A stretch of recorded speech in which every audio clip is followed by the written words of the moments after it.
You are listening to This is Oklahoma, hosted by Mike Hearn, telling stories of Oklahomans and those that have made it their home.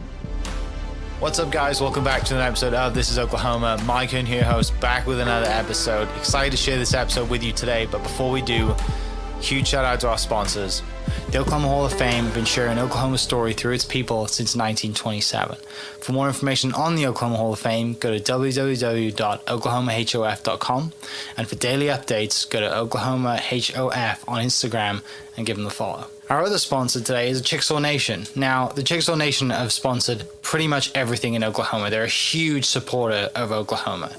And it's an honor to have their name and their brand supporting this podcast. A huge shout out to Governor Anatobi for supporting this podcast. It really means a lot. This episode is brought to you by the Doghouse OKC. Recently, I have been in need of some doggy daycare for my two pups, and the Doghouse have come in clutch. The team over there are incredible. They've taken care of my two golden doodles, and so it's been an honor to partner with them on the podcast and share the love. Adding to that is the Doghouse, and so if you're in need of doggy daycare in the day or boarding overnight, they do grooming and other cool things too, but I've had a fantastic experience, and it's an honor and a privilege to share this with you too. So go to thedogHouseOKC.com and follow them on Instagram at thedogHouseOKC, and hopefully our pups will run into each other. What's up, guys? Welcome back to another episode of This is Oklahoma. Mike Hearn here, host, back with another episode. We are in downtown Oklahoma City today at a wonderful studio. I'm not going to tell you exactly where we are, but if you know my guest and you've been fortunate enough to be at this place, you know how special it is. Gives me great pleasure to introduce our guest today, Kelli Matthews-Smalling, Executive Director of Engage, which is a nonprofit here, Engage Learning. So excited to dive into that. But before we do, we're going to dive into your story. But I want to say one of the last times I was in this building was your quote, and I'm air quoting, surprise engagement finally, and wedding and all the stuff. Yes. That was a fun time. Thanks for inviting me. I had a great time here. But official congratulations on the broadcast, to tell you congratulations to you and the man in the corner who's over there, who's been on the podcast before. Everyone knows him. Thank you. But yeah, congrats on that. That was awesome. And I love both of your wedding rings. I think they're super special. Thank you. So, thank you so much. No. But enough of the soppy stuff. Let's go dive into it.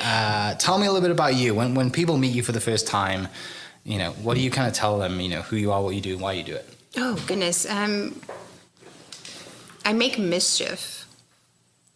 It brings me great joy to do so. Mm-hmm. Right now, that unfolds in the education space. So I have the privilege of leading a nonprofit called Engage Learning, and we are turnkey STEM and STEAM educators. But who I am? I'm a mom. I'm a wife. I'm a sister. I am a daughter. I am an Indigenous woman. I'm a citizen of the Muskogee Nation. I'm very proud to be a citizen. I'm an Oklahoman, born here, reared in Louisiana. I've never met a stranger, not ever.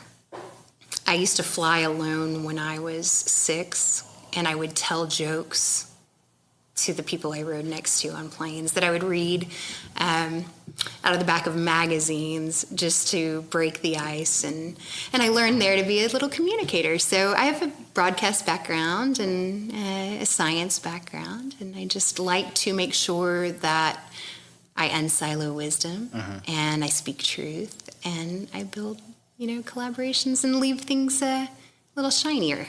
Why are you flying solo at age 6? Excuse me? Why are you flying solo at age 6? Where are you going? Flying solo at age 6. Oh, goodness. So when I was 6, we moved to Louisiana from Oklahoma, and I would fly back to see my dad. Okay. And I would fly Southwest most of the time. So they would give you these buttons and then this triplicate badge that you had to wear, and they'd sign one and give it to your parent that was dropping you. And then they'd have another one for the parent that was receiving you. And then you had this, paper that Southwest would retain.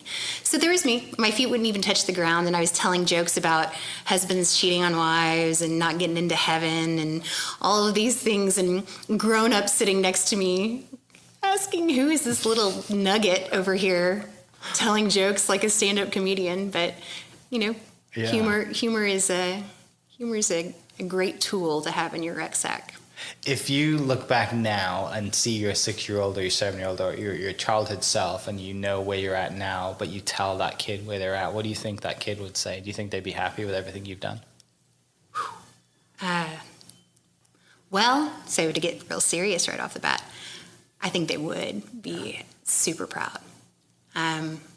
My childhood was difficult.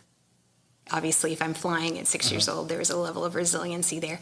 But I think I would look at that and go, I would look at the older me, and the older me would look at the little me, and we would high five each other and say, way to stick it out, way to do the thing and live fully. Yeah. Yeah. What was the dreams when you were a kid? I wanted to be an actress. Okay. I don't think I've ever been shy. And I don't think I've ever been afraid to be on stage. Because to me, acting was a wonderful way of playing pretend, but then I had the ability to do that in school and then in college as well. And then I learned really quickly that I like my nights and weekends. You like going to shows on the weekends? I like to go to shows and just be the ham in my house only, doing jazz hands periodically as I slide across the kitchen floor. That's about the extent of it now. Yeah. I'm sure there was plenty of that going on. There's a lot of space here to slide around. Oh, no doubt. And great floors to slide on. Yeah, socks in the winter are, it's a lot of moonwalking and a lot of risky business sliding.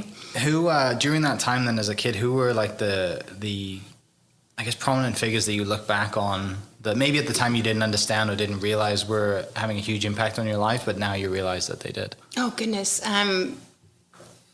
I lived across the street from some very fantastic humans in Louisiana from the time that I was from like 2nd to 4th grade, and then we remained friends after we moved. We moved around quite a bit. I went to 10 different schools, K through 12. But this particular group, the matriarch of the family was a woman named Maureen Monnier, and she was a science teacher, and she just welcomed me into the fold and was the one that encouraged that science side of my brain, taking me camping, taking me hiking, taking me out on boats with her family, where I didn't have that afforded to me within my own familial unit. I was able to grow and to kind of be fostered in this curiosity that was always there. I was always the kid, the first kid to go get the Band-Aids and the Bactine if somebody was hurt because it didn't gross me out.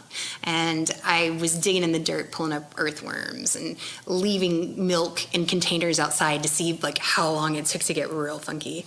But I liked all of that. And she really fostered that side of me. She was a wonderful mother too. So we're still friends, still in touch. She still likes pictures and sends me little messages and stuff. So it's wonderful. But she was a complete force of nature in my life that I didn't really fully realize until I stepped into this role that I'm in now in education. Yeah. With the education side of things, when does that kind of just come hand in hand with your love for science? So when I was pregnant with my older daughter, I substitute taught.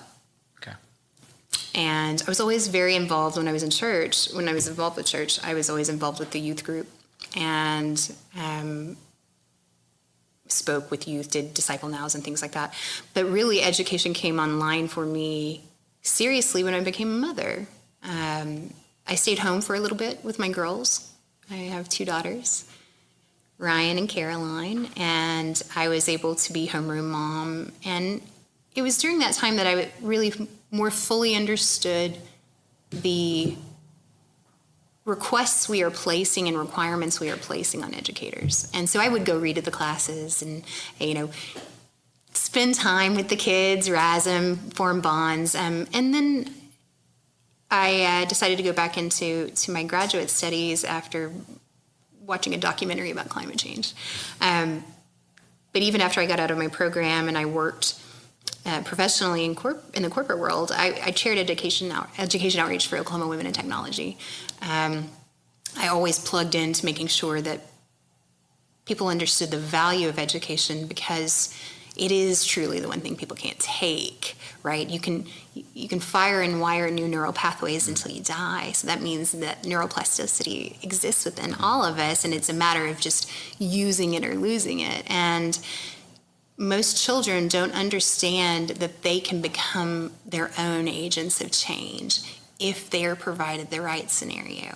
And so that's really where education came in for me was, I worked in custom software and application development for nearly half a decade. And during that time, I was the only woman on about 70% of my calls. And then I was the only Native American woman on about 95% of my calls. So making sure education opportunities exist, because I know the value it provided me in my life. The ability to know that you can learn.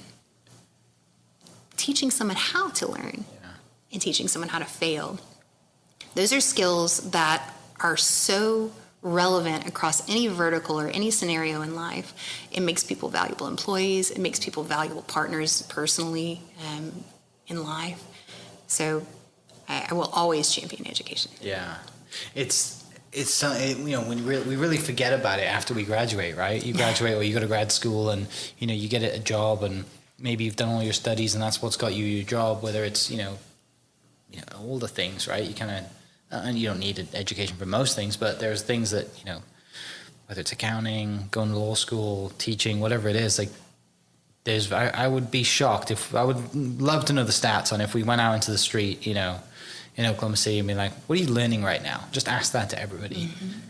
The answers, there'd be a lot of people just be like, what do you mean? I'm not learning anything. And you're like, why not? And it's just not in their life anymore, which, when you talk about the brain and neural pathways and continue to learn or use it, if you, use it and lose it, that's kind of sad, right? Yeah. Like, I can't remember the last time I saw my dad read a book. My mom reads all the time, but like my dad just doesn't. But my dad's handy man, could fix anything.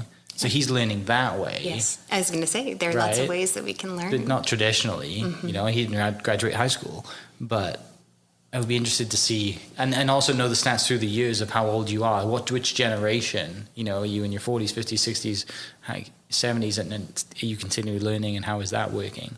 That'd be fascinating to me. I agree. I think that there's a delineation mark in the desire for continuing education that exists. I think the mass adoption of technology has facilitated the opportunity for people to become autodidacts and self-educate at their own pace, but there isn't that level of adoption in a certain demographic that need to continue to learn in the digital landscape. Doesn't exist as top of mind, right? But you would think people don't understand that if you don't challenge yourself periodically or disrupt your own system, then where do you fit? We are entering into times where we are going to have to flex massive adaptive capacity. And I hope that people understand that the way to resiliency is through education. Yeah, and even diving into technology and AI and all the things, AI can do everything for you, but the education now I think is going to lean towards asking the right questions and understanding the questions to ask properly. And sitting with the answers. Yeah. Well, I think that there's a mass. I was reading something the other day, and I can't remember what publication it was in. But it was talking about the cognitive collapse that happens when we become overly reliant on AI to solve problems. So that's where sit with the answer, challenge the answer. Why was that the answer that was selected? That's going to become prompt writing and then intuiting the answer for application within your own scenario, because the AI can only know so much. It's obviously they're trained, right?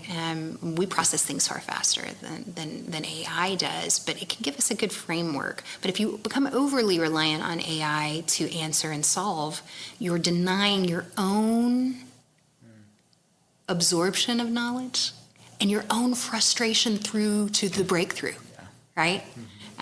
So I love AI. I will support AI's adoption across the board. I advocate for it within Indian country. Yeah. I advocate for it within my own organization. We've been able to kind of make it through some of the funding perturbations because we are reliant on digital platforms, and we have used AI as a backstop to do some staff augmentation. Yeah.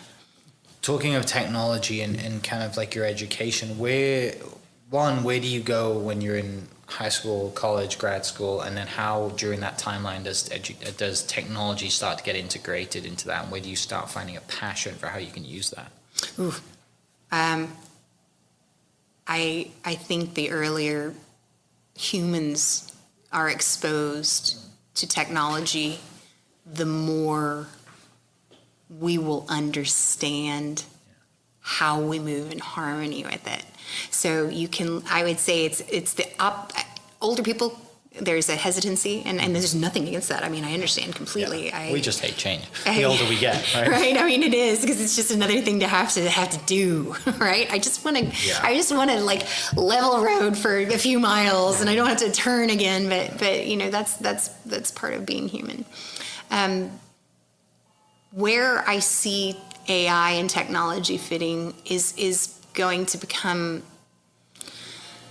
heavily analyzed in the near future. I was just watching the Signal CEOs talk about agent-based AI that comes in and acts on your behalf and schedules things and does things for you, and the level of access that you're giving to your own personal self.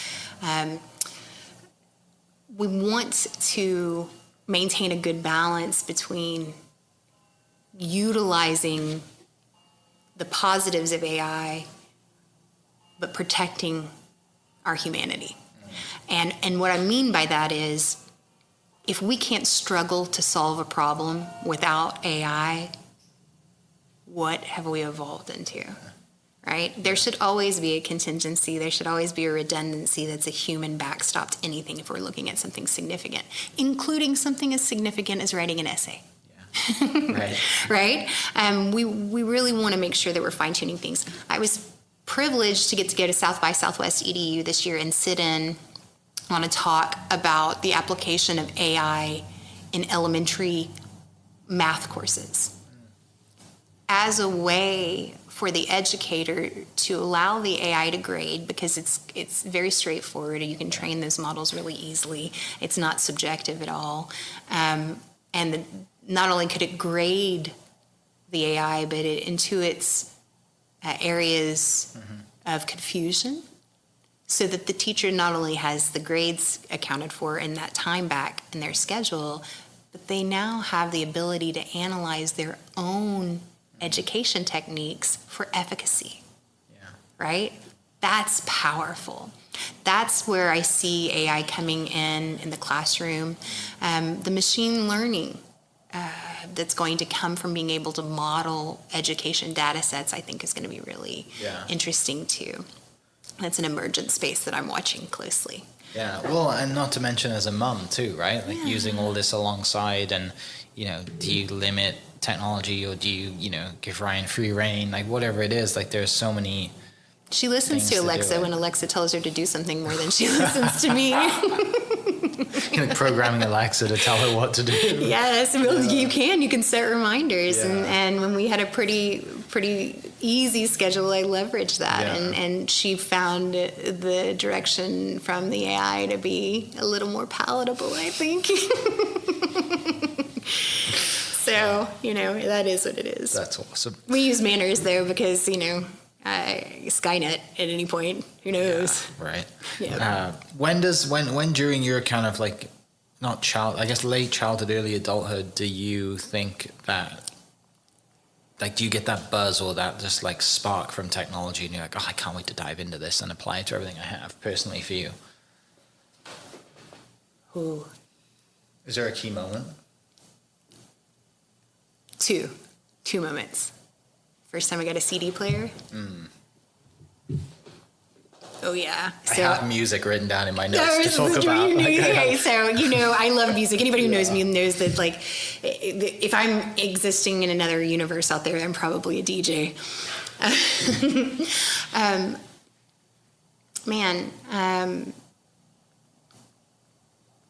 When I got my first CD player, it gave me the ability to kind of chart my own course in my mind. And in my room, I had a room, and that room had a player, and that player played so clearly, and it didn't skip, and it didn't bump, and it didn't have to flip it over, and you didn't have to rewind, and you could just go about, and it was wonderful. And I could fall asleep to James Taylor's Greatest Hits, which was my first CD, Volume 1.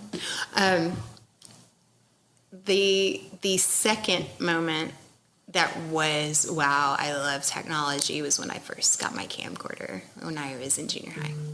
Okay. Oh, yeah. My friend groups, at any given point, we were making videos. In high school, I ended up graduating from Jinx in Tulsa, and they had a TV show that aired every 2 weeks called Hi Jinx. And that's really where I fell in love with production. And the news, that's how the news is introduced to you. Okay. Absolutely. So my undergraduate degree is in broadcast communication with the emphasis in production. So I was a theater kid from the time I was in 5th grade. So I had all the on-camera, on-stage stuff. I didn't worry about that, but I really wanted to learn the technology side of it and be able to be a one-man band and go out and do my own thing. And I graduated from UCO, and that program is outstanding. UCO, I'm happy Broncho over here. They had a daily newscast when no other university had one when I was in school. And so you really had that grind, that slam of compression of time and understanding how to move with that. Dick Sweezy was the interim chair of the department during that time, and he was a wonderful human. He ended up getting me my first job straight out of school at his church at Quail Springs Baptist. And then I got hired at Channel 9 by a gentleman named Grayson Cook, who's now back at Channel 9. And I saw him the other day and gave him a big hug. But yeah, I was a video editor and voiceover SOT reporter. Yep.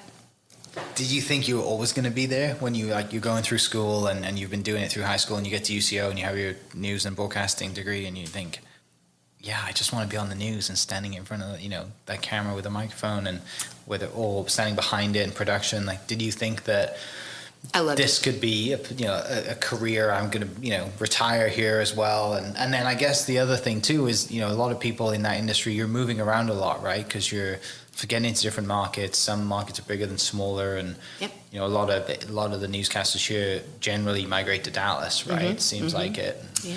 Was that like kind of in your future plan? When I graduated, I got married my last semester in college, so that really kind of kept me from being able to move freely. Right. But I was lucky to get a job here at the CBS affiliate because it was a good-sized market, or a mid-sized market, and to get a role, even a toe in reporting. I loved it. I loved every bit of it. But I think I had a pleasurable experience because I took some really great advice from Dr. Donna Goff, who I was actually at East Central before then. And she taught a broadcast news class that we made shirts that said, "Why is it news?" Because every time we would bring her a story, she'd say, "But why is this news?" Yeah. But she had some really great advice, and it was, be careful what you allow yourself to see, because you can't unsee it. And I worked in the news business during a particularly difficult time for global politics. There were lots of beheadings that were being broadcast, and those would come down raw to us. And I would never participate. I know there were people in the newsroom would, because it was breaking news. And I remember her words in my head, and it kept my mind clear. But what ultimately moved me away from being there forever was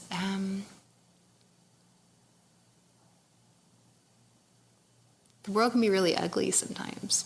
And growing up in New Orleans, I was there when Katrina hit, and I had to take in all the raw footage. I had to take in and see all of that. Editors are really kind of some heroes in the broadcast world because we're the pool filter.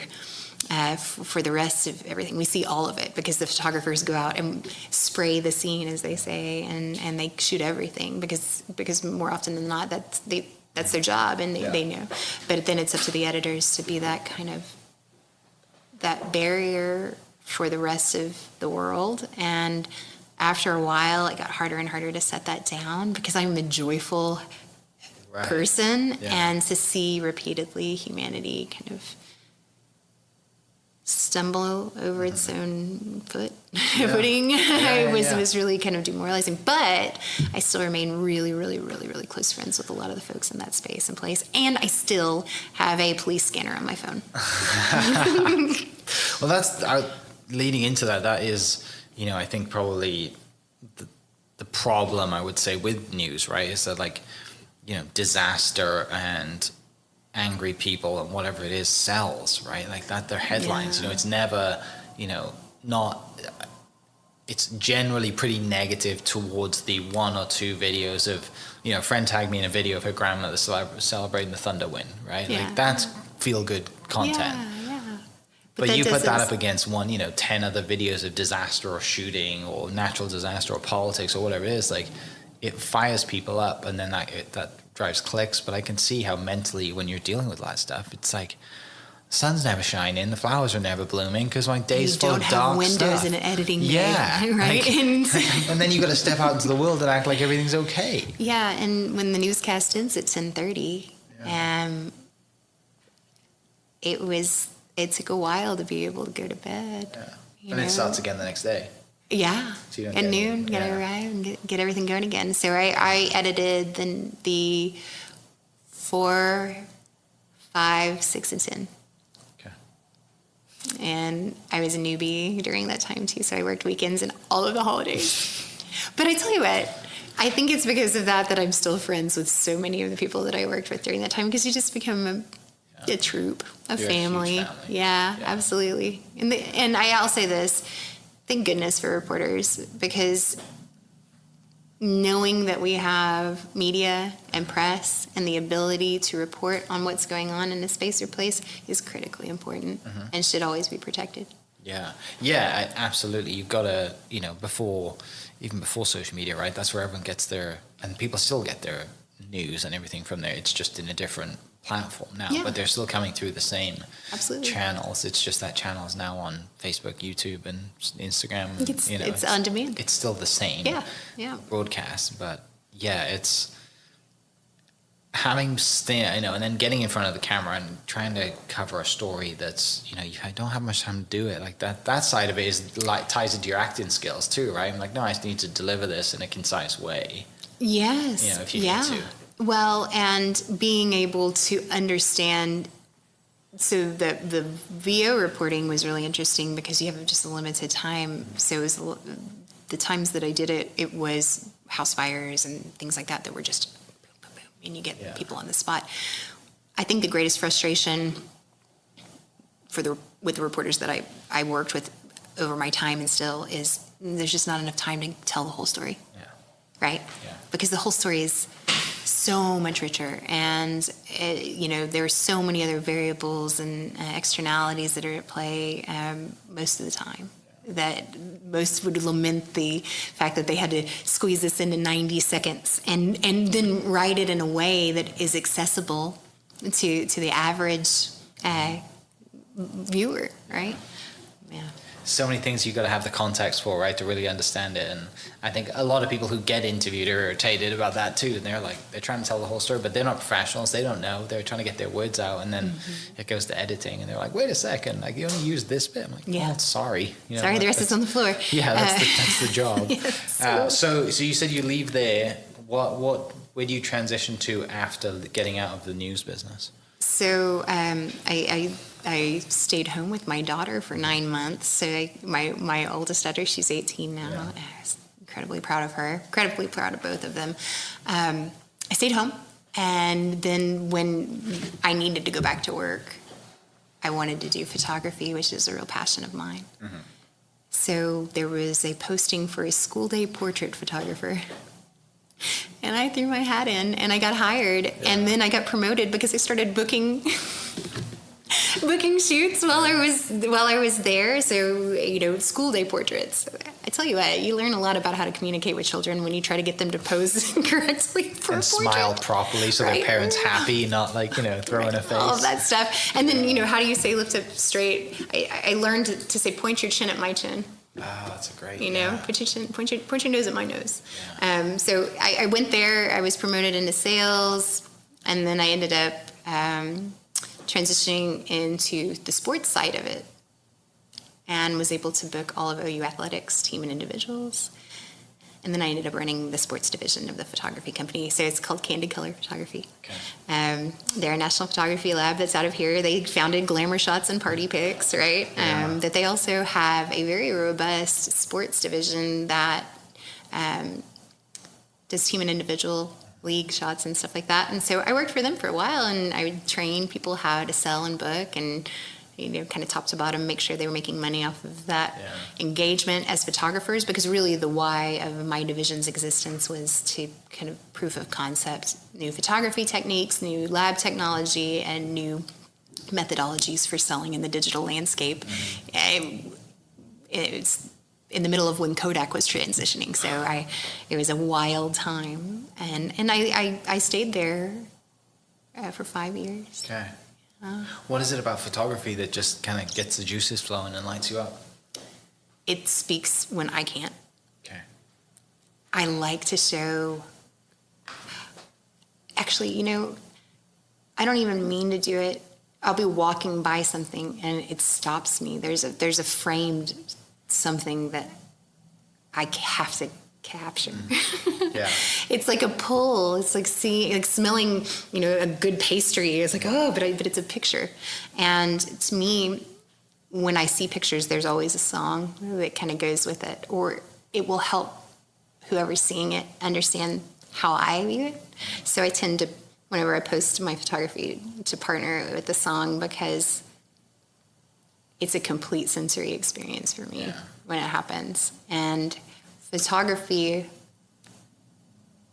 can communicate on a whole different level to the heart, the mind, the spirit, where words just fail. And people can, just like with art, you don't have to speak the same language to be able to appreciate something.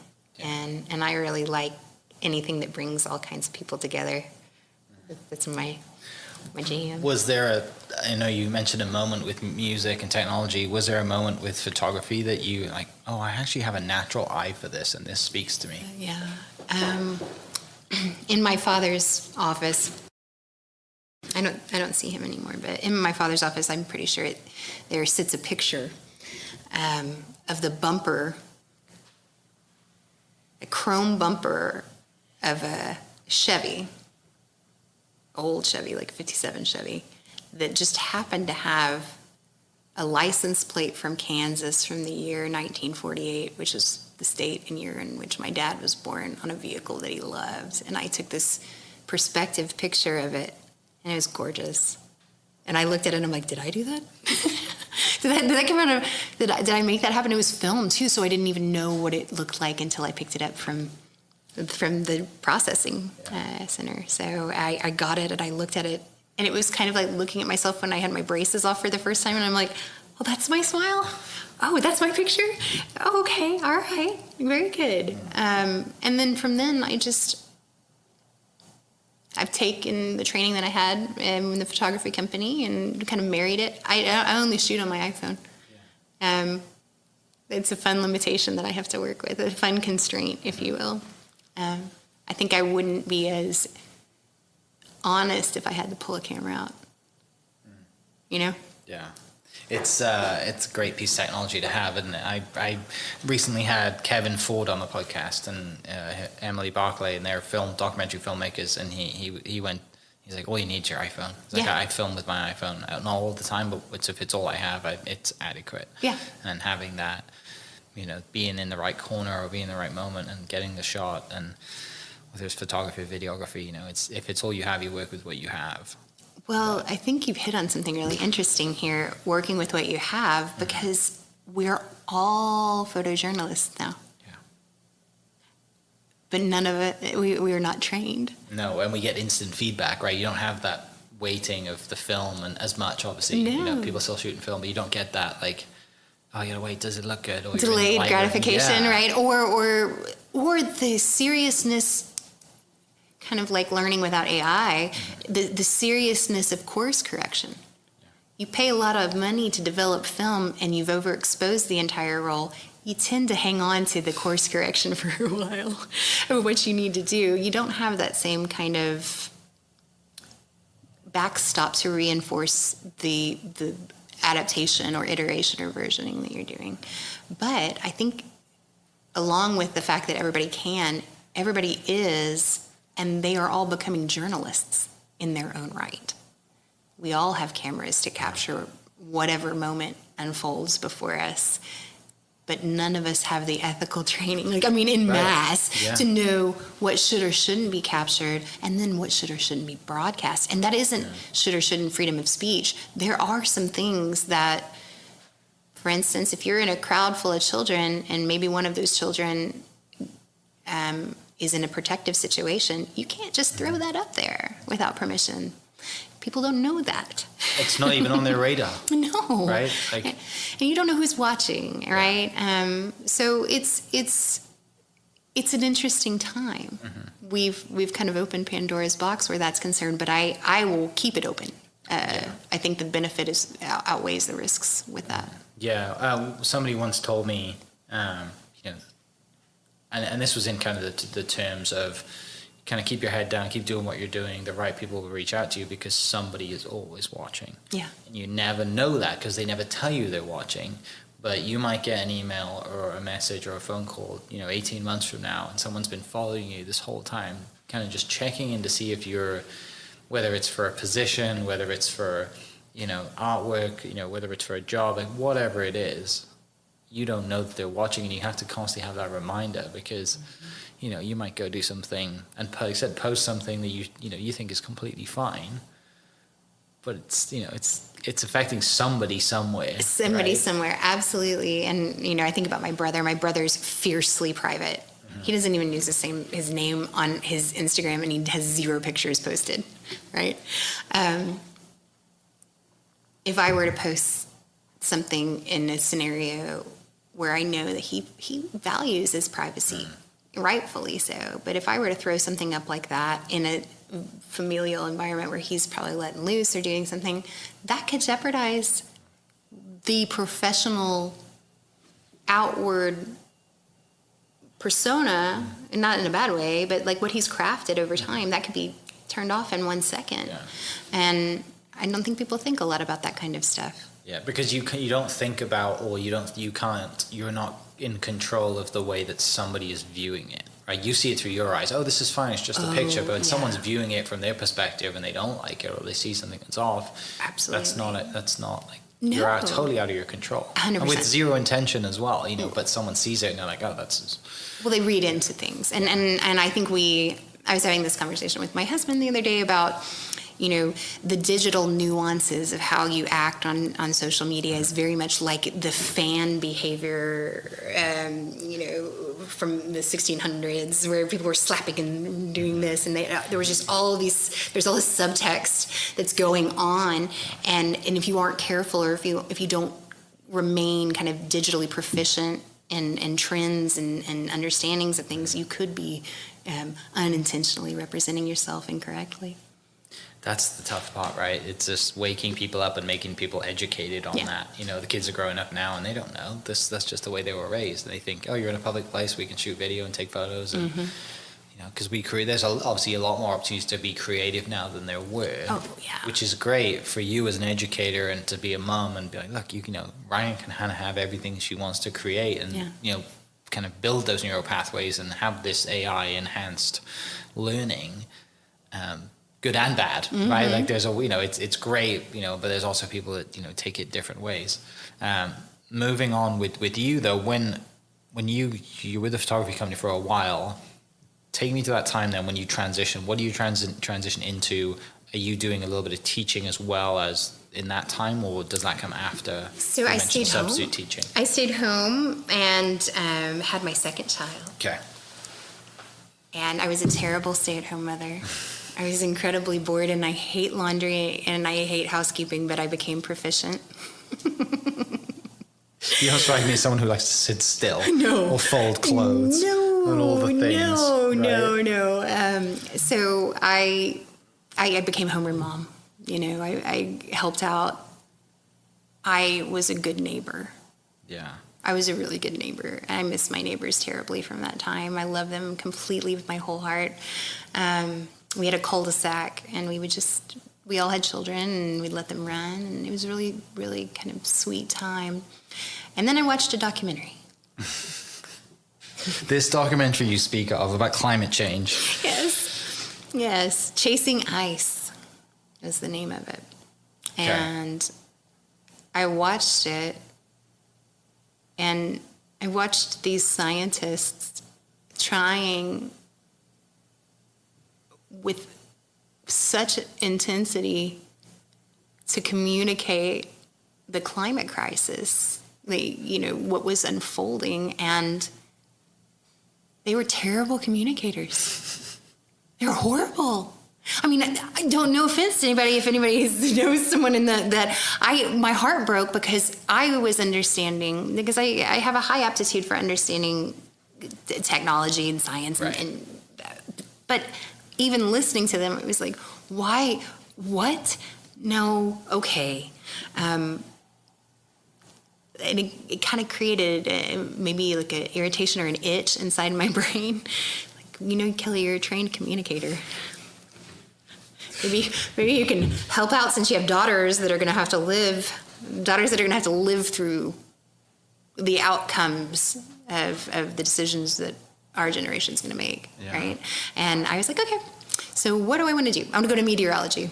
Sure, let's see what I can do. I've got my degree. What will it take for me to go back and go into meteorology? Because I absolutely love it. I loved Gary England. I loved working with him. It was a blast. I spent a lot of time in the Weather Center. Then came the math and science classes that were the requirements to get into meteorology. And I was like, oh, yeah, I don't have those. So that would require a whole lot of back work. But I landed in the environmental sustainability program and was accepted into their Masters of Science program. And I fell in love. Why? Why environmental sustainability? Yeah. Well, actually, before we get into that, okay, we have to honorable mention, rest in peace, Gary England. Greatest moments with Gary before we dive into you going into the environmental stuff. I was so nervous to talk to him when I started working there, because he kind of has a charge to him, right? There's like he's Gary England, he's done the stuff. He's been the guy. Mm-hmm. And we ended up in the break room together one night and started talking, and he was so kind. He was so approachable. He took a genuine interest in me, and I don't think the man ate anything else other than Healthy Choice meals. And if you've ever had a Healthy Choice meal, there's like a certain smell that no matter what flavor of Healthy Choice you have, there's a Healthy Choice scent. And I associate that scent with him a lot. He was great. He was great during, breaking weather. He was just a great human. People enjoyed working with him. You're really hard pressed to find anybody who had anything bad to say about the guy. Just amazing. Yeah. Love that. Okay, diving into the environmental sustainability, what part of, before we dive into that, the interest of it, what part of you just like morally, that part of you in you that speaks to you, that, because there's a lot of people that just like, I don't care, it ain't going to be here by the time I leave, I'm going to be dead and in the ground if, climate change, all this stuff. What part of you was about it that really like struck a chord where you're like, you know what, I really care about this stuff? Yeah, the first American in me, okay. The indigenous woman, Native American, the Muskogee. That's where it resonated, because in order to understand sustainability, which I don't even use that word anymore, I want to look for regenerative solutions, because sustainable is not, we don't want to sustain anything, but generational planning was always something that was really incredibly important. Understanding that the decisions I'm making today will impact future generations, and having children, that makes it a lot easier to frame. But in indigenous Native American culture, the concept of 7 generations is talked about wildly, and it's probably something that exists, pretty pervasively in Indian country, from nation to nation, band to band, tribe to tribe, corporation to corporation.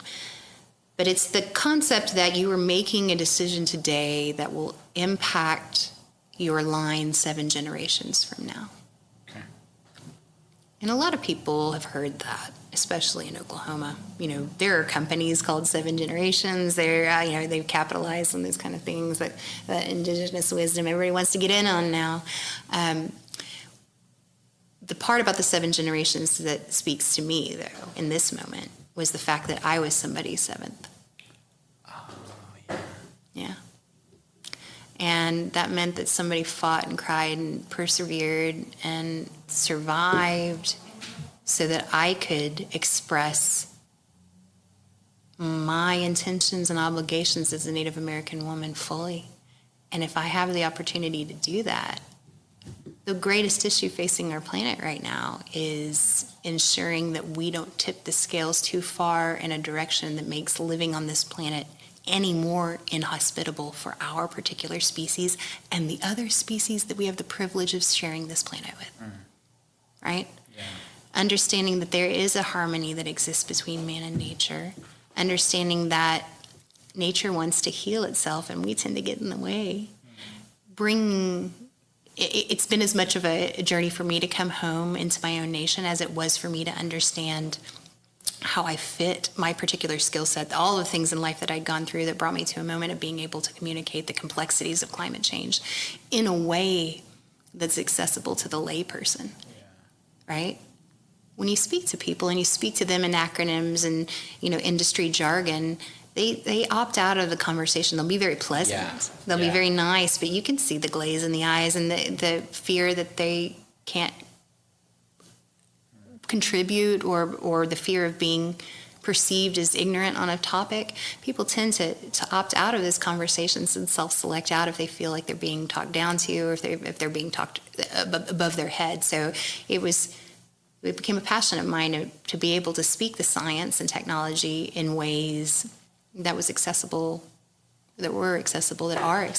to everybody. Yeah, and I think a lot of the time people tie it into politics, don't they? Mm-hmm. Right? Sadly, and they all immediately think, oh, climate change, and they don't give it the time it deserves and actually sit down and have a conversation and think, well, here's the data, here's what's happening, here's what's happened since we've been here and all these things. Mm-hmm. They just tie it to a politician immediately, and it strikes the negative chord in them instead of saying, you know what, this is how we can learn from climate change, or this is how we can learn from all of this, like you mentioned, the species that we exist with, because and even the pathways within the plants and all the things, mm-hmm. right? Like, it's fascinating. Yeah. It really is. And then how we learn from that and how we relate to that as well. Yes. Because we can relate to that. We're going to end up in the ground at some point. Absolutely. And there's a cycle, and our cycle is maybe a little longer, a little shorter than the other beings that are around us. Yeah. But there's so much kind of detail there. Yeah. That, like, we could sit here for 10 hours and nerd out completely, yes. Right? But it is really fascinating. And I think a lot of people then dive into diet and their food, right? And you mentioned music earlier, just the effect that music has on neural pathways, whether it's even just the effect that music has on water, right? When you see water and you play music around it, or patterns and all these sound waves. So 120, 130 BPM is now scientifically proven to help with attention deficit disorder. If you listen to EDM at that BPM. I love that music. I do. That's the UK guy in me that loves dance music. Well, I mean, we do like some EDM here in the house, most definitely. But as far as things being politicized, anything can be politicized. Yeah. We're looking at education being politicized in our state right now, which is unfortunate. But going back to needing good communicators and sound communicators and effective communicators, I think when everything was coming to the surface and people and scientists were all taking a look at what, at the time, global warming, we don't say that anymore. We say climate change because places are going to be anomalously cold. I think they just weren't prepared to communicate at scale the complexity that we were facing. And I think it's become an environment where otherization has grown wild. We can look at the role of oil and gas, and I can say I'm a fourth generation family member to have worked in oil and gas. And I am an advocate for freshwater availability. I'm an advocate for lowering emissions, but I'm also an advocate for disposable IVs. Yeah. Right. Yes. I mean, we only get that right now, but we have great people coming online with some different plastics, like Utopia Plastics. Yeah. That's an awesome company. Sharina's amazing. Yeah, well, I'm a fangirl from afar, so. Yeah. But it's just dynamic and it's ever changing, and we live in a system that can heal itself. COVID showed us what the planet was able to do in a matter of days, weeks, without having to continuously offset the inputs that we're bringing to it. Yeah. Tell me about your how do we get to, from there into, because you go to Clever, is that where you go for a little bit? Well, so I was hired out of my program after Yeah. doing an internship with the Department of Energy. Okay. I was a part of the Sunshot Initiative, and I was subgroup underneath that called Soul Smart, which was solar utility engagement. So I was recruited in my program to be an intern. And I was recruited out of my program to launch a nonprofit that was associated with bringing applied research to market. And at that point, I needed the money. Right, yeah. I did not need the degree. So I worked for 2.5 years at the intersection of hydrocarbons and renewables, putting together collaborative research initiatives that focused on produced water recycling and reuse, fugitive methane monitoring and mitigation, clean power, pad sites that had really wonderful power purchase agreements put in place to off-take excess generation from the renewables, but really looking at the entire pad site for all of the inputs that exist there. We had a really strong strategic partner that unfortunately went through bankruptcy, and at that point I knew the folks at Clever and was able to hop over into technology where I had zero experience. But a lot of smile. Well, but everything else that you've done leads into something that adds to their team. Well, I know, right? I can There's learn. a reason that they hire you. I know I can learn. Yeah. Right? And I think that's the value of education, is if you really properly challenge students, then they have the confidence to say, well, I may not know it now, but I have faith in my ability to learn it. Yeah. And so I dove into custom software and application development for a most wonderful shop here in Oklahoma City that's kind of under the radar, but definitely filled with some of the coolest people on the planet. Yeah. Yeah, it's a great team over there. Yeah. They're awesome people. I loved working there so much. Shout out to the team at Clever if they're listening. You know exactly who you are. What was your biggest takeaways from working in kind of like the water space? We're shifting how our planet stores water. Okay. In what way? We're going from solid to liquid through glacial melt, and we're going from liquid to gas in thermoevaporation. Okay. For people who don't have a clue what you just said, what does that mean? Shall I tell you in the lay terms Please do now that and for flex my own, communication skills? Yeah. Basically, when glaciers melt, it turns into liquid. Yeah. And then just like when you put a pot of water on your stove and you turn on the heat, it turns into steam. The same thing's happening to the water that exists on the surface of our planet. As we warm, we're losing surface water.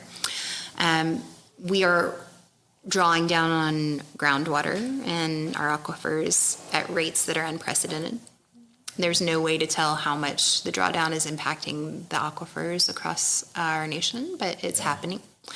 And that's problematic on a couple of levels. If I can focus on glaciers for a second. There's a measurement called albedo that exists within the, I don't even know. It's a scientific term that speaks to the amount of radiation absorption or reflection of a color. Okay. So if you wear a black shirt outside, you get hotter than if you wear a white shirt outside, meaning that the radiation is absorbed and held in the darker color longer. When we go from white glaciers to dark blue ocean, we're losing that level of radiation reflectivity back out into our atmosphere and up and out and out of the greenhouse gas layer out. That makes sense. Okay. So that act alone is shifting the heat component. So is that why Alaska just had its first ever Heat warning? heat warning, heat advisory? Yeah. Yeah. Because of years and years of that. Plus, the Arctic is warming 7 times faster than the rest of at least that was the last statistic I heard, that it's warming 7 times faster. And so when you think about thermal expansion, think about your car tire. Yeah. So you've got the polar vortex up here real tight.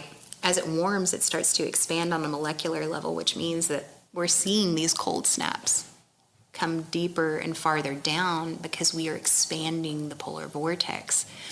What that means is it's burning, it has more energy than the rest of the planet because it's heating faster. Well, that's causing these things in Alaska. Also, we're seeing jet stream activity that's interesting. We're seeing the North Atlantic current change because of the glacial melt. So we are, you've got your warm water on the top, your cold water on the bottom. Warm water's larger on a molecular level. The cold water is denser on a molecular level. And you're adding in brine. And it's changing. What the balance has been is that warm and cool to kind of churn each other, right? And it keeps this conveyor belt of life going. And right now we're playing around with that through glacial melt. It's adding gunk into the system essentially. It's slowing it down, and when we slow that down, we're messing with the natural life cycles that exist on the planet. And most people don't understand the role that the oceans play. They are a gigantic scrubber of CO2 out of our atmosphere. They take, which is why you see the bleaching of coral. It's because you were adding CO2 into our oceans. We're adding other molecules and compounds and into our waters to a degree that it is making it acidic. It is turning life upside down. We're seeing chaos with animals and beachings in scale and mass that we haven't seen. But water was a focus of mine from the beginning because we can only survive 3 days without it.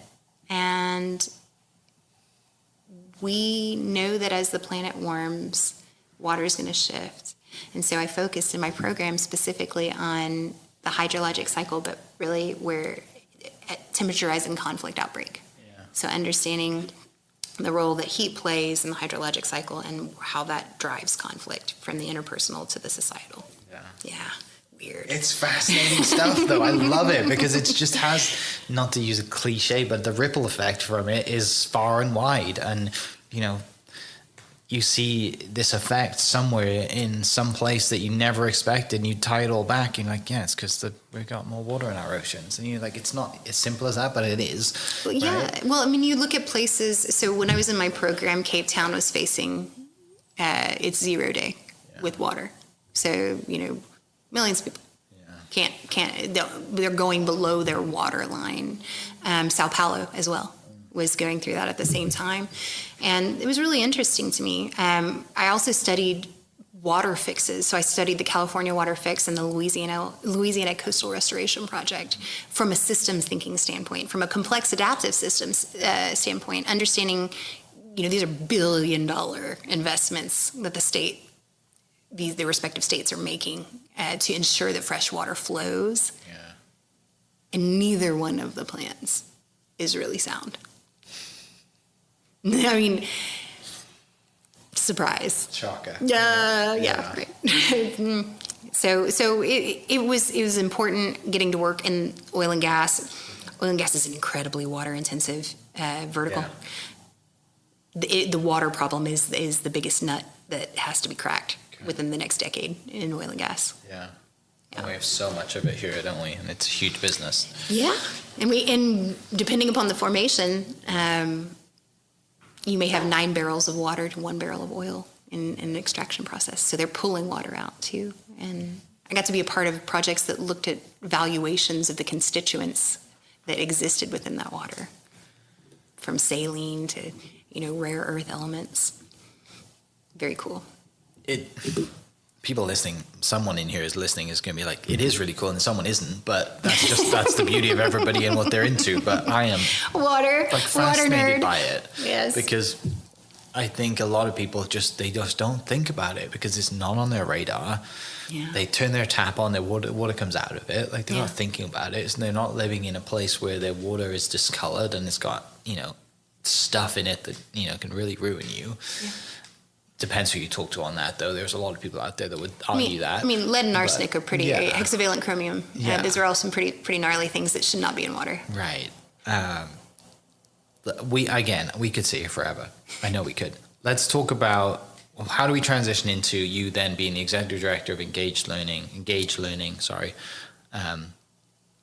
and then how do you take everything you've learned from your entire life, what you're good at, all the little, things that you have that make you who you are, to put you into this executive director role to really make a huge impact and leave a legacy? So I was a fan of Engage Learning when I was chairing education outreach at Oklahoma Women in Tech, which is a great group. They are fantastic, by the way. I just want to heart hug them all for just being ferocious. I got wind that the organization was in distress, and it was timing well because I was ready to transition. I'd been at Clever for a while. Things were kind of moving in that direction anyway. And to me, it was a no-brainer. It was a dream job to be able to go into spaces and places and provide opportunities for people to understand where their limits lie. That's a fascinating place to operate.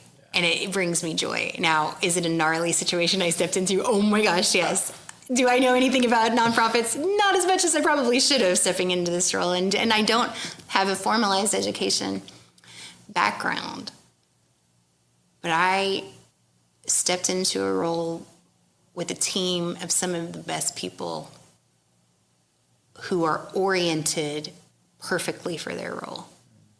My team, they're why we're here today.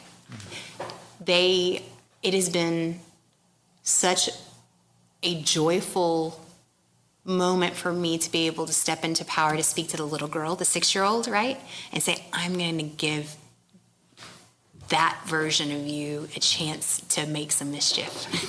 Or that version of me, rather, and the chance to do something that you'd be really excited to have the power to do. And it was DG was like, Kelli, you realize that you can kind of drive for a bit.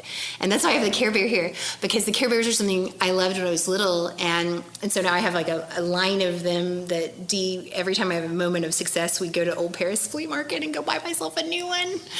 And I love it. They brings color to the back of my shots. I wouldn't have done it if it wasn't for him, but really, truly getting to be in a role with people who wake up every day and get to teach kids how to make mini lightsabers or learn how to 3D print.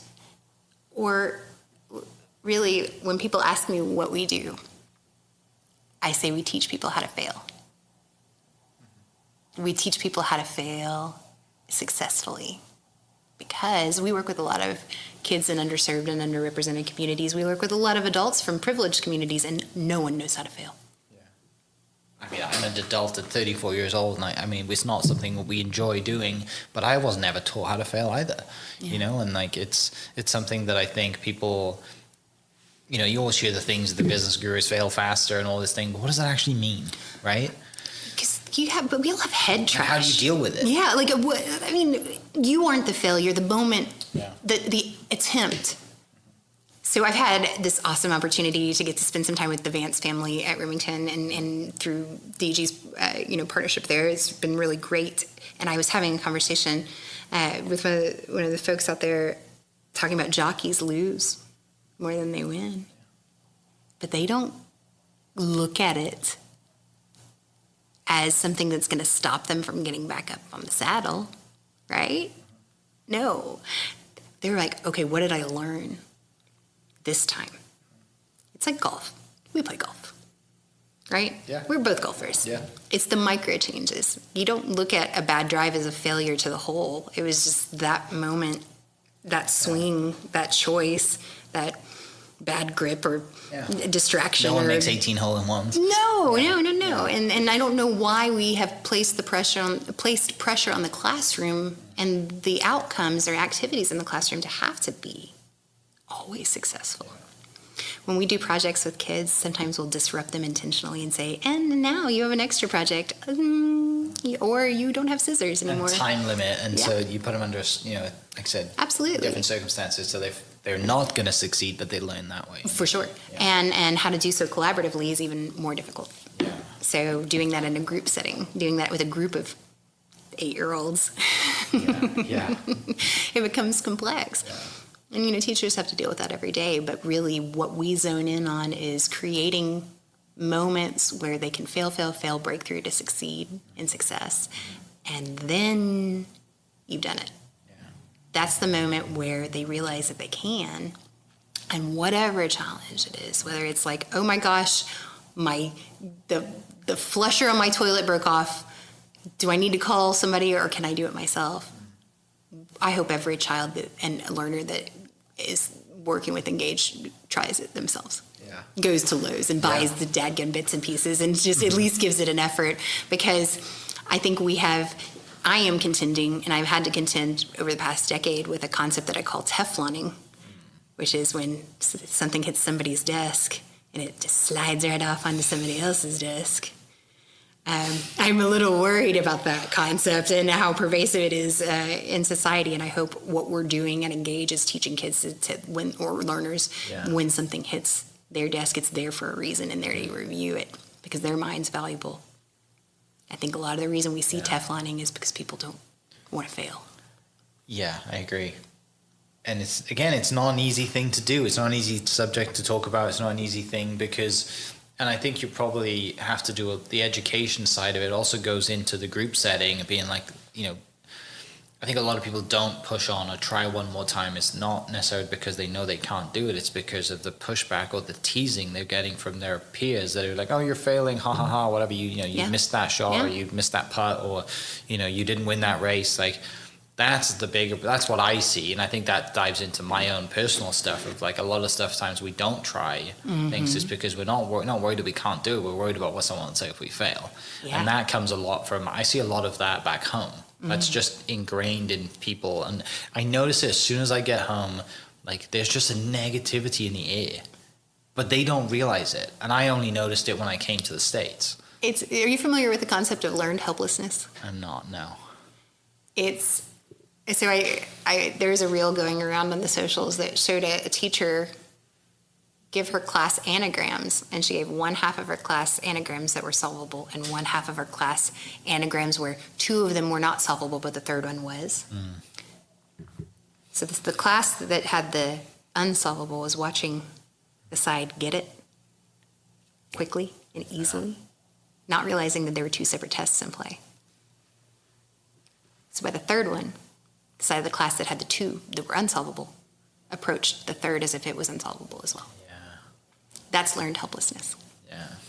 That is thinking that I can't, so I'm just not going to try.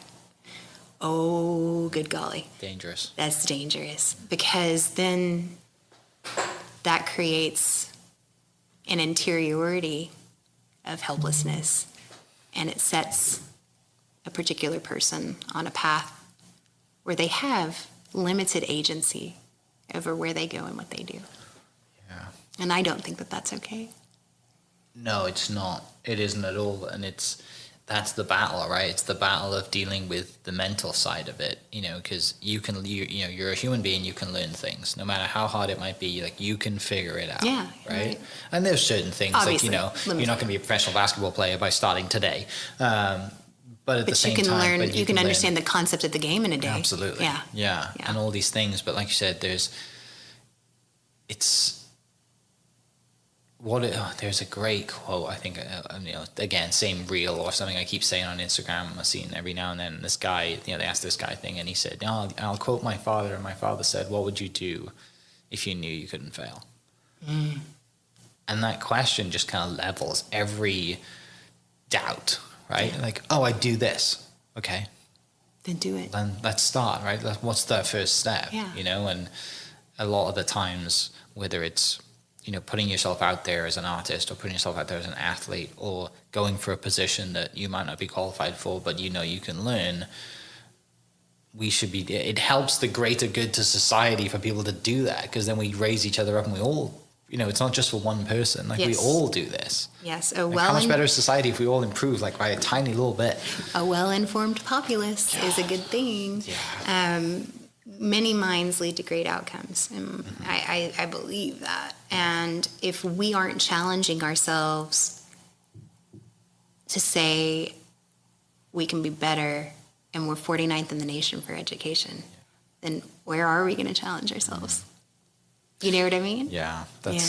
And I know, obviously, we just won our first NBA championship, but we're still 49th in education. Because I keep seeing that meme going around. It's like, we're 49th in education and 48th in something else. Maybe it's health.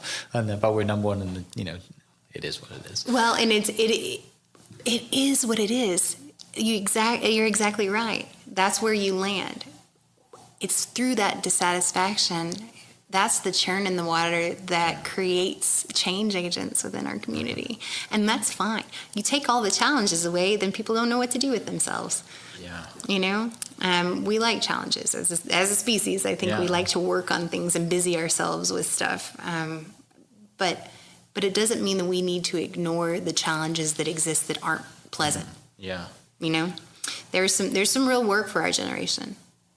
We have a lot of real serious, heavy work, but we also have the ability to have fun at scale and in ways that no generation before us has ever been able to experience. We now have the ability to know ourselves on a cellular level, know ourselves on a cognitive level, more than any other time in history. Yeah. So it's beautiful and it's chaotic, but it's what we've been given, and it's our little tree ring. It's our time, like the Goonies. This is our time. It's our time. Yeah. How do you teach, educate, put that in front of people? But also, one of the things which I think you said earlier, maybe we weren't recording when you said it, but collaboration is key, and time to collaborate. It's never been better now. Yeah.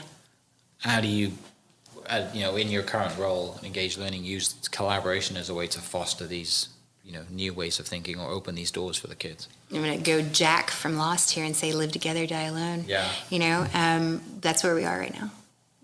The only way we are going to, as a state, become resilient is through collaboration, through empathy building, and through multi-stakeholder engagements that are created to solve problems and not be self-congratulatory. I would like to see organizations that are nonprofits in nature make themselves non-essential because they've solved for the problem that they were created to solve, and then they go away and solve a new problem. Yeah. That's what I would like to see, because being around just to be around and not really putting the rubber to the road and rolling up your sleeves and saying, these are problems that we want to tackle, instead of, this is how I want to feel. We need to get past that. Yeah. We do. And I think the time for collaboration and strong collaboration with people who understand that the time is now is mission critical. It's mission critical. And I'm really right there at the front of it. I'm ready to collaborate, and I've been making Mischief, spinning up collaborations all over the place, because we don't need to fight over a piece of the pie. And I'm going to quote my dear friend Emily Masters Rosenthal and say, we don't need to fight over a slice of the pie, we just need to bake a bigger pie. That's where we are. Yeah. And I'm hopeful that there's so many Oklahomans that feel the same way, and I know that they do. We're working on finding each other, and we're working on building this kind of tapestry of care for our state that is resilient and effective and agile. Yeah. Yeah. A great way to finish up, I think. How do people listening, if they have something that you said today that struck a chord with them, they want to reach out, they want to collaborate, how do they find you, and how do they have a conversation? So go to the company website, engagelearning.org. I'm on social media too. So Kelli Elizabeth Smalling or Kelly Matthews Smalling or Kelly Baker Smalling. Those are across LinkedIn, Instagram, and Facebook. And my door is open as a human. I take that approach because every time I talk with someone, every time I share or break bread or have a coffee or just a Zoom call, I'm learning more about how beautiful our state is and how many people and programs exist out there to leave our space untouched when necessary and shinier where we can. Awesome.